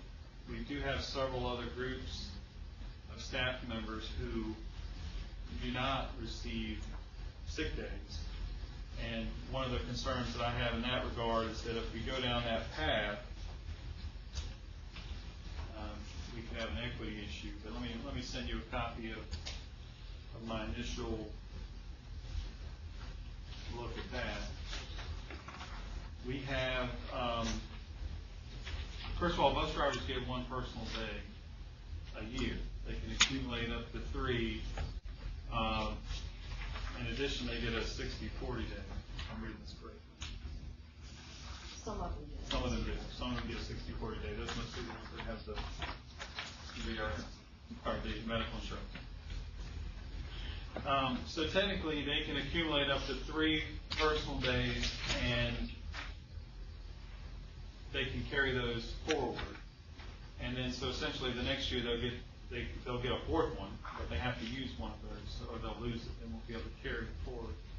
But we have other groups of people who work different number of hours. I want to point your attention to house tutors,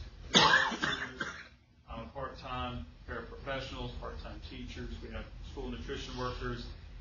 We have groups of people who don't receive personal days or sick days.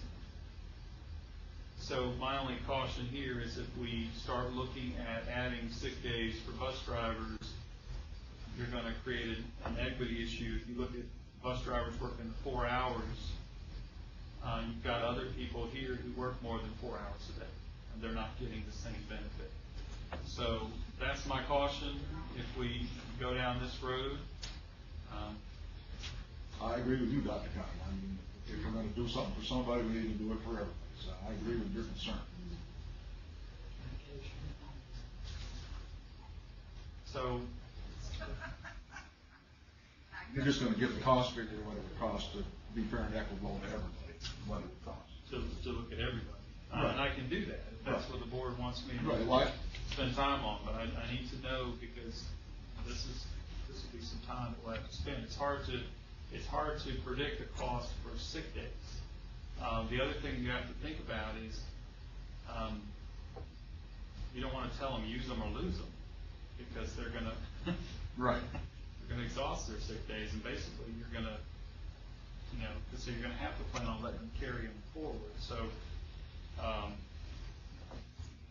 this is gonna take some time. So, if this is something that the board wants me to spend time on, I think it's an issue that we need to look at. My concern is equity right now. And as you look at this, there are some areas that we need to spend some time on moving forward, but I don't know that we should pick out one group until we've spent time on figuring out what we need to do for everybody. Is there any other feedback that the board? I agree with you. If you could just give us a cost figure, I mean, like I said, we might not be able to afford it, but you just give us a cost figure on what it would cost to give one sick day to all the groups that would be eligible to it. That'd be useful. What I hear Dr. Cotton saying is that to do that would take a significant amount of time and resources that we currently are using elsewhere. I appreciate the information that's provided. I think, correct me if I'm wrong, it would be a little unusual to provide some of those benefits to a number of the categories that are listed here in comparable systems, correct? It would be unusual and not expected to have sick days built into part-time employees in some of these categories, correct? And so to spend resources and time trying to figure out what it would cost to do something that no one does and we likely don't want to do either doesn't make a lot of sense to me. Like you can't afford. Right. Generally, when they're part-time employees, you're not able to offer that benefit.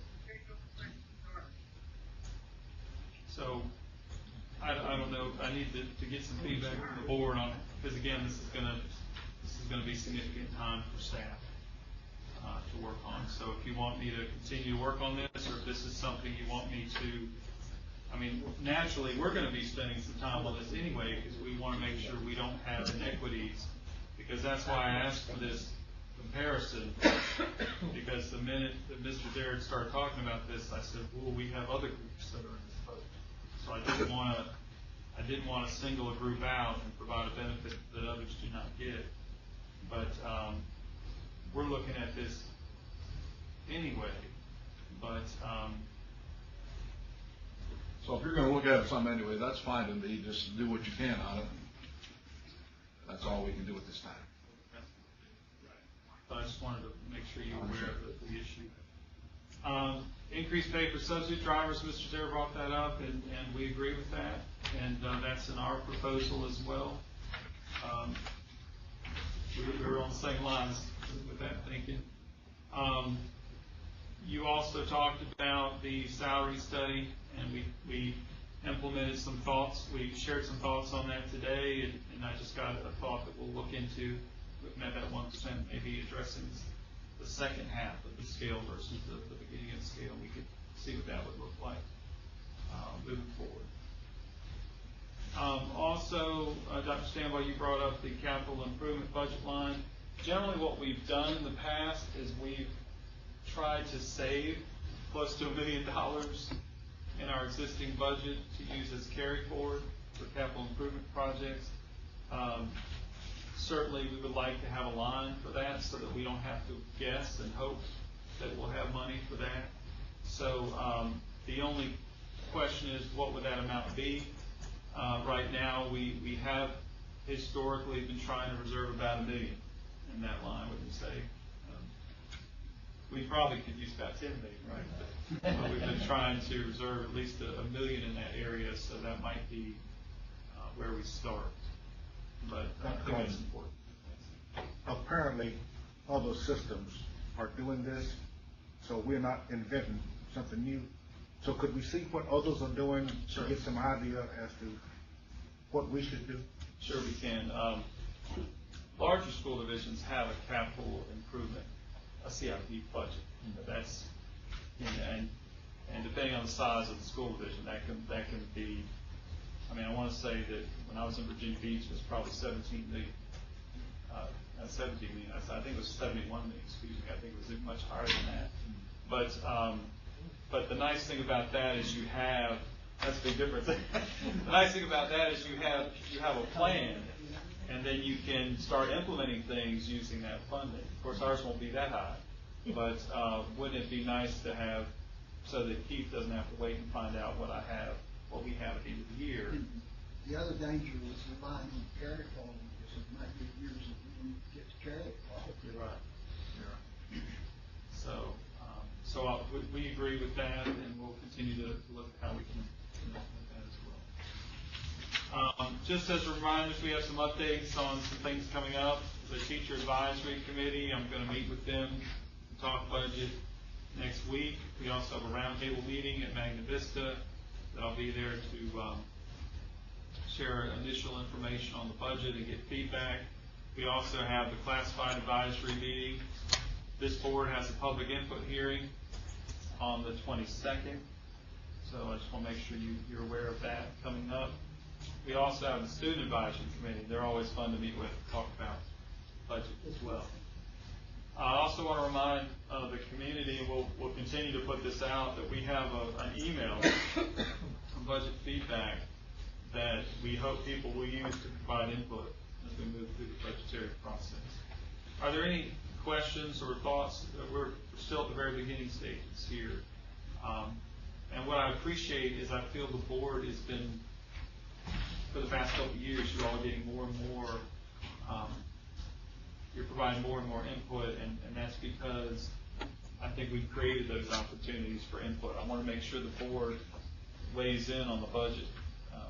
For the past few years, it's been more, how are we going to survive? Because usually we're dealing with a very large shortfall. If y'all remember when I came on board, we had a shortfall of over $2 million starting out. So the good news is we're looking at less of it. We're not looking at that major shortfall that we've had in the past. But the other issue is we don't have a lot of new money to pull from. So as we move through this process, we may have to make cuts in other areas to make some of those things happen. And you all know that. That's part of the budget process. But what's important is that we have a good sense of what's important to you as a board. And I hope that this helped you to see what the schools and central office and what they're talking about. You probably thought as you saw those numbers, well, that's a nice dream, but at least it's nice to see people engaged and working through this process. Any questions or thoughts on it? I have a question. I've asked this before, and I'm never sure that I understand your answer. It has to do with the step increases. Maybe I can best ask it by giving an example. We have a teacher here who has taught 15 years and hasn't got a step increase in 3 years. They're still at step 12. Is that right? Probably. I mean, I have to have it in front of me, but you're right. We have the steps and the years. They don't match. Ideally, you want the steps and the years to be the same, but it could be that a teacher could be on step 12 for 15 years. Yeah. They have 50 years experience to be on step 12. We have a teacher who comes here from another system with 15 years experience. Where do they go in the state? They're going to go on the same one. Because the years and the steps are adjusted so that if someone comes in new, they're not going to be treated more favorably than the long-term teachers we already have. Yeah, we make sure that everyone comes in at the same place. But what's happening is the scale is getting compacted at the beginning of the scale. We're having teachers 0 to 3 years make it the same. 0 to 4, I was going to say. which is, School systems that I've seen anything about it works that way. you're right, they're all dealing with the same thing, because, and that's what happens when you don't do the step increase, you end up with that clustering. At the beginning of the scale, sometimes what school divisions do is they do some of that at the beginning, and then they do some of it at the end or in the middle of the scale. But over the past few years, we've done it at the beginning of the scale. So teachers 0 to 4 years are making the same sound, which is not what we would prefer to have. And of course, even though we did not get any budgetary cuts, you didn't hear about any new money for raises, obviously. So it doesn't sound like you're getting support to do that in the government's budget. Dr. Cotton, I believe last year at some point in the budget process we had received some information about kind of the whole county's financial picture, and I wonder if it would be possible for us to be provided at some point in this process what percent our budget is of the county's budget, what the county's budget and funds have looked like over the past 5 to 10 years, and help us get some kind of idea. I know we had some concerns that the amount we received from the county had stayed stagnant for a while, and then last year we received a small increase for which we were very grateful. But if we could see somewhat graphically or figuratively what that's been like over the past 5 to 10 years, I think that would be helpful, because obviously our wish list includes a lot more than we can afford, but to put it in some type of historical perspective, would that be possible? Yeah. I know we had seen something like that last year. You can get that to the board. Thank you. Any other questions or thoughts on that? Thanks for bearing with me. I know this is budget time. Fun time. All right, Madam Chairman, that's all that we have on that, and I guess you're ready to close. At this time, we'll go into, I'll entertain a motion to go into closed session. Second. It's been moved and seconded to go into closed session. All in favor, please raise your right hand. You probably need to identify the items that are on. I don't have a list. Okay.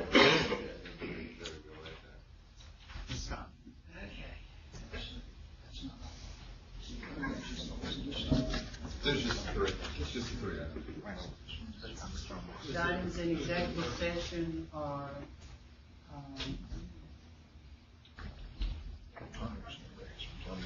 Virginia Law, Section 2.2-3711A1, appointments and separation of personnel. 2.2-3711A2, student matters, and 2.2-3711A7, legal matters. Someone will make a motion in a second. So move. Second. All in favor, please raise your hand.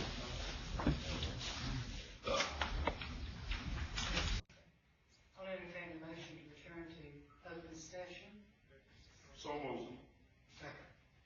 It's been moved and seconded to return to open session. All in favor, please raise your right hand.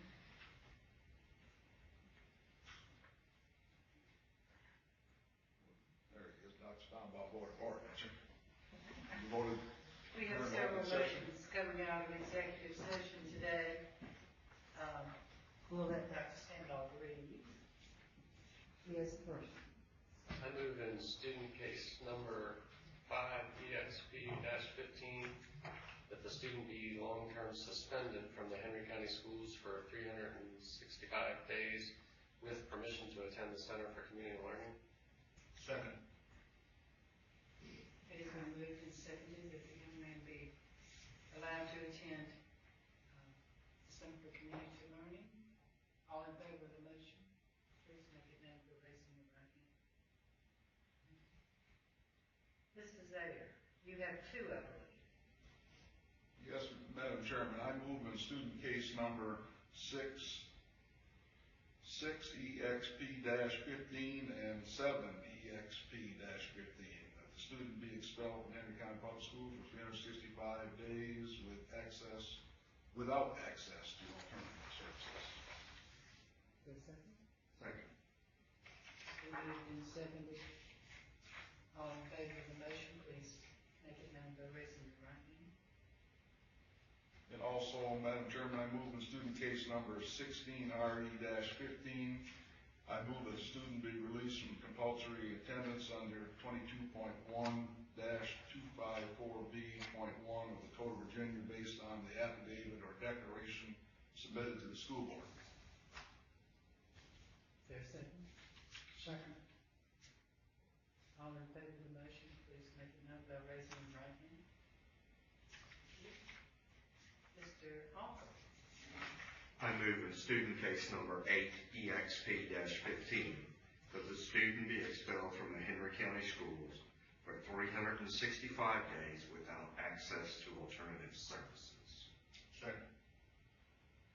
It's been moved and seconded. All in favor of the motion, please make it known by raising your right hand. And Madam Chairman. you gonna do it? Madam Curtis is Chairman, gonna I'll take offer Bob over. I offer a motion that we approve the personnel report plus addendum as presented. Second. It's been moved and seconded to approve the personnel report and addendum as presented. All in favor, please raise your right hand. Thank you. Just for clarification, were there 3 student cases? Named there's 2. Just heard 2. I made both of them the same one. One was 6 and one was 7. Thank you guys. All right. Yes,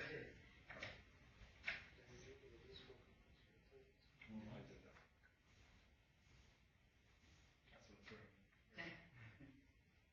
we did the 2 together. Are there any other items from the agenda? We're not used to working past lunch. I know, and you know, I told you, I was coming down, we did it. I'm entertain a sorry. motion. Madam Chairman, the certification of closed session. Well, Melinda, I'm so sorry to have told you. That's okay. Whereas the school board of Henry County is convened the first meeting of this state pursuant to affirmative recorded study and in accordance with the provisions of the Virginia Freedom of Information Act. And whereas section 2.2-3712.d of the Code of Virginia requires the certification by this school board that such closed meeting was conducted in conformity with Virginia laws. Now therefore be resolved that the school board of Henry County hereby certifies that to the best of each member's knowledge, only public business matters lawfully exempted from open meeting requirements by Virginia law were discussed, and only such public business matters as were identified in the motion by which the closed meeting was convened were heard, discussed, or considered. Reverend Alford? Yes. Dr. Duvall? Yes. Ms. Maddox? Yes. Mr. Milner? Yes. Dr. Stanbaugh? Yes. And Mr. Zaid? Yes.